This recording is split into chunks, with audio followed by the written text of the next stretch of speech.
ஒரு பேஷண்டா வந்து படுத்திருப்பேன்.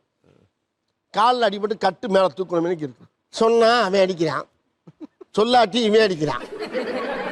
என்னதான் பண்றது அப்படின்னு கவலையோட படுத்திருப்பேன். பேஷண்ட் ஆகி கட்டு போட்டு படுத்திருப்பேன். ஒரு நர்ஸும் அங்கேருந்து வரும். வந்து எதை கொண்டு வரும்போது அப்பயே அந்த குசும் வந்து பேஷண்ட்டுக்கு பாருங்க. நான் வாங்கம்மா வீட்டுக்காரர் என்ன பண்றாரு அப்படிமே விளக்கமாறு பண்றாரு. அப்ப அதுக்கு பதில் ஏன் கவுண்டரு வீட்டுக்காரர் என்னமா பண்றாரு? விளக்கமாறு பண்றாரு. பின்னட்டும் பின்னட்டும்.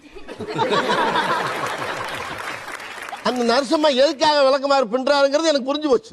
இது நான் ஒரு ஹாஸ்பிட்டல் போயிருந்தப்ப நடந்துச்சு. என் பக்கத்தில் இருக்க பேஷண்ட் கேட்கலாம், வாங்கம்மா வீட்டுக்காரர் என்னமா பண்ணாரு? இவனுக்கு எதுக்கு இது? அவன் வீட்டுக்காரர் என்ன பண்ணாரு? என்னன்னு கொடுக்குற மருந்தை வாங்கிட்டு போக வேண்டியதானே. நகைச்சுவைங்கிறது வந்து கால்சீட்டை வச்சு வர்றது கிடையாது. 9 to 6 காமெடி பண்றது இல்லை. ஒரு நகைச்சுவைன்னு ஒன்று சொல்லியாச்சுன்னா, ஒரு கதை சொல்லியாச்சுன்னா அந்த கதைக்கு முன்னாலே 10 நாளைக்கு பூரா ரிகல்சல், 10 நாளைக்கு ரிகல்சல் பார்க்கணும். அதை பார்த்துட்டு மறுபடியும் டிஸ்கஷனில் போய் உட்காந்து டைரக்டர் கூட இப்போ பங்காளி சுராஜுங்கிறனால இவர் கூட நேரம் கிடைச்சா நிறையா போவேன். சிலவங்க டைப் அடிச்சு வச்சுட்டு இதைத்தான் பேசணும்பாங்க. அவர் குற்றமாக சொல்ல முடியாது, ஏன்னா அவங்க ஃபிக்ஸ் பண்ணியாச்சு. டைப் பண்ணிட்டு சார் இதை மாற்ற முடியாது சார் டைரக்டர் சொன்னார். அப்போ டைரக்டர் போய் கேட்பேன், சார் இங்கே வாங்க, இது ஒன்றும் கல்வெட்டு கிடையாது, காமெடி தான். கதையை வேணா டைப் பண்ணுங்க, காமெடியை டைப் பண்ணீங்கன்னா அதுக்குன்னு சில ஆள் இருக்கான் சார் அப்படின்னு சொல்லி சில நேரத்தில் நான் கோவிச்சுட்டு வந்தது கூட உண்டு.